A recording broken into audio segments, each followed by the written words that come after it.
Yahoo! Hello mga masters at mga ka-G!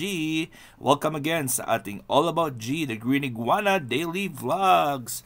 At ito po ay isang special episode dahil ito'y part ng Premier Marathon ng Team One Love. At ikakat lang muna natin ito ng ilang minuto dahil ito'y meron tayong time limit po dito. So instead of 15 minutes ay magiging 12 minutes lang po ito. Siyempre maraming salamat po Ropa B-Boy and si Skitchalin at sa lahat ng admin ng Team One Love dahil po ay kami po sa Team Kuroda ay nabigyan nyo ng chance para sumali po sa inyong Premier Marathon. At mga ka-G and mga ka-Masters, ito naman tayo sa ating kulitan with G.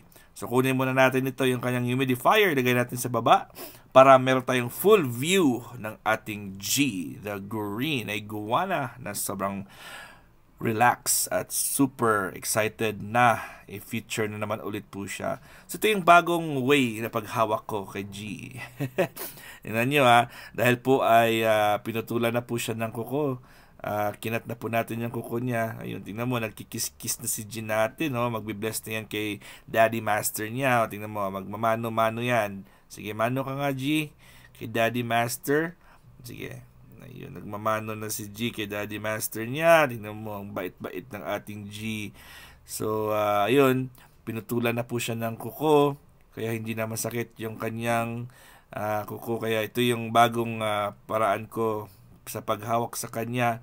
At super relax naman siya. Gustong-gusto niyang ganyan. Parang laruan lang si G, no? Parang parang rubber toy lang po siya.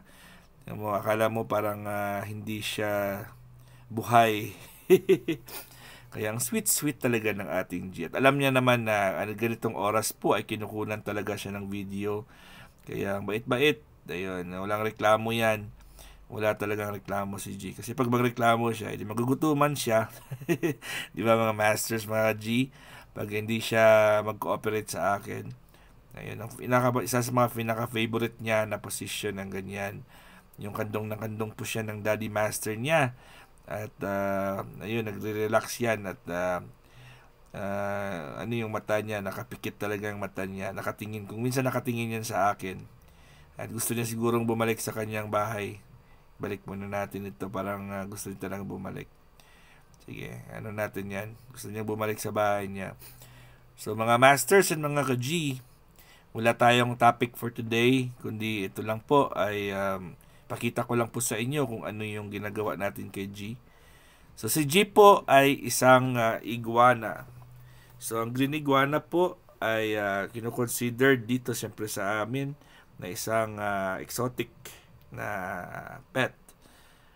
Tingnan yung kanyang swimming pool. Ayun. Maligamgam na tubig yan. Medyo malalim na kasi 6 inches po yan ang kalalim ng kanyang lalagyanan. Siguro 4 inches na yung tubig.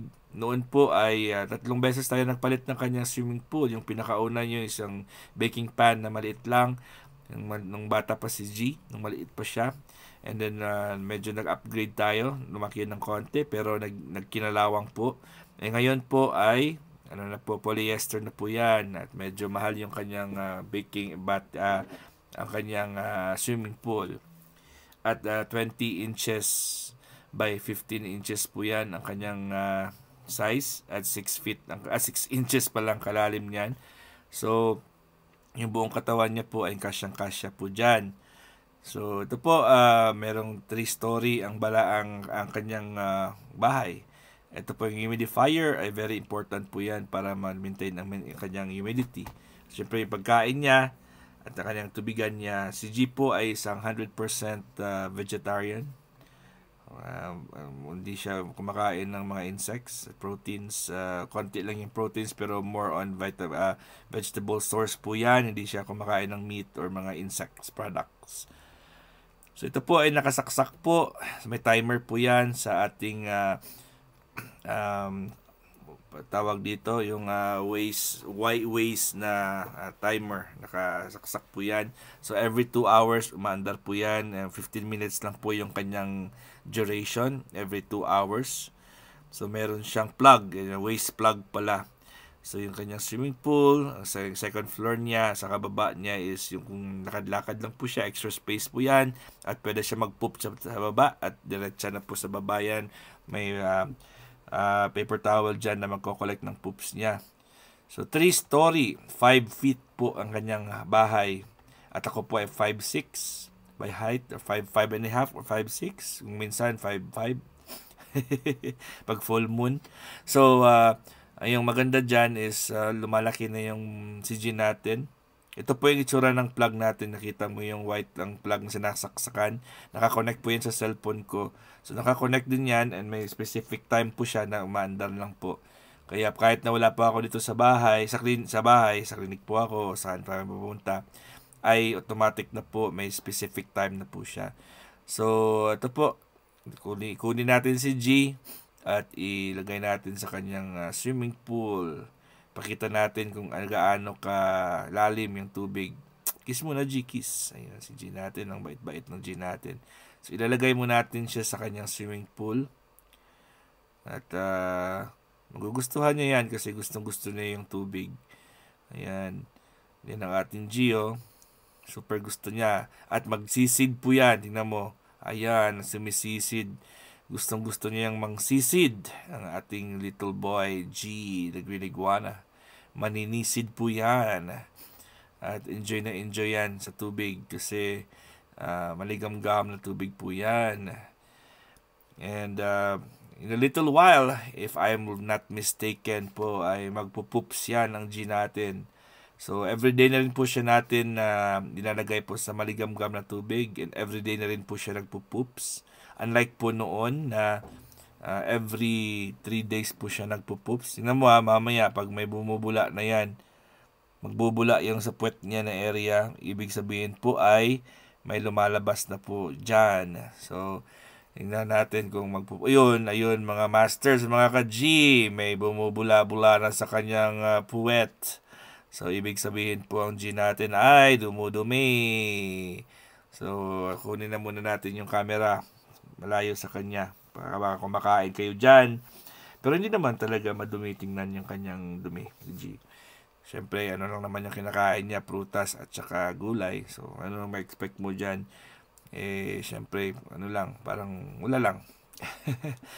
Anyways, mga masters and mga ka-G, ako po ay nag-i-invite po sa inyo na panuorin yung ating All About G. Ganitong oras po yan. Everyday, daily vlogs po yan. And we talk about anything. Kung ano lang po yung lumalabas sa aking bibig, yun lang po yung ating tinatopic. Kung minsan po ay maritesan, kung minsan po ay about health. Most of the time pala about health. So, nagbibigay po ako ng health lectures dahil po ako ay isang naturopathic health practitioner. And nandito po ako kay daddy ko sa alternative medicine field po kami. Oriental acupuncture po yung aming business. So marami po kaming pasyente na tinutulungan na talagang napapagaling po ng aming ng daddy ko at saka ng aming mga syempre nagmamasahe din ako. Syempre nagre-recommend kami ng mga produkto, mga supplements at syempre, yung mga advices po namin, especially na nagbibigay talaga ako ng lecture per patient. Yung nire-lecture ko po sa inyo, nire-lecture ko yan sa mga pasyente, at pag sinunod po nila yan, ay gumagaling po sila. Kaya po mga masters at mga ka-G, sundan nyo po everyday, 6 o'clock in the morning, Philippine time, ay meron tayong All About G Daily Vlogs. And wag kayo magsawa kasi we talk anything under the sun there. Ano lang po yung pumasok sa isip ko. Kung minsan po, talaga, may mapupulot po talaga kayong aral. Ngayon po hindi ako magle-lecture dahil po nasa Premier Promotion Marathon po tayo dito sa Team One Love. At gusto ko lang po i-share at i-plug sa inyo na meron tayong activities na ganyan. And yung Premier Promotion kasi malaking tulong po yan sa atin bilang YouTuber. Kasi imagine niyo gagawa kayo ng Premiere. Sa mga hindi pa marunong gumawa ng Premiere, yung Premiere po ay video na first time pa lang i-play at merong specific time and date po siyang magpi-play. So, sineset mo siya sa isang oras, sa isang araw, not sa isang araw. Isiset mo siya sa specific date and specific time. Kumbaga, may lalagay ka ng upcoming. So yung mga tao dyan, makikita nila sa iyong channel, lalo na pag meron kang mga friends, makikita nila sa channel mo na meron kang upcoming, tutusukan, tatamsakan po nila yan. So it will give them time to prepare.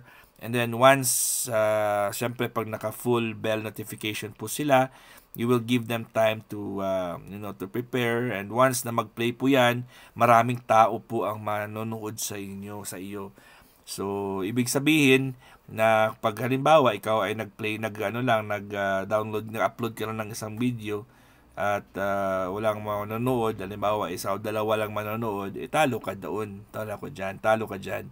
Pag meron kang team na nanonood sabay-sabay o mga friends nagsabay-sabay panood, halimbawa ito ngayon, meron tayong 30 na manonood dito. If 12 minutes, 30 people ang nanonood, automatic meron ka ng ilan na ba yung WH na makukuha mo dyan, kaysa sa mag-upload ka lang at anytime ipi-play mo lang ganyan, dalawang tao lang manonood, wala. So ito mga masters, mga G, ito po yung ating ilaw na binili natin kay G, yung Repti basking spot lamp. So ito po si G, yung picture ni G, so yun yung may yan for heating, syempre for daylight, at syempre basking, and of course UVA, ultraviolet po yan. So sa ating mga tao masakit po yung UV. Sa kanila po ang UV or ultraviolet ay maganda po yun sa kanilang metabolism. Ito po yung itsura nyo. So, maganda po yan sa metabolism po nila kasi ini-initiate pa at ang metabolism nila, ang digestion po nila at gumaganda. Kaya yun. Alright mga masters, hanggang dito lang po tayo. Don't forget, All About G, every 6 o'clock in the morning, Philippine time. God is great. Yahoo!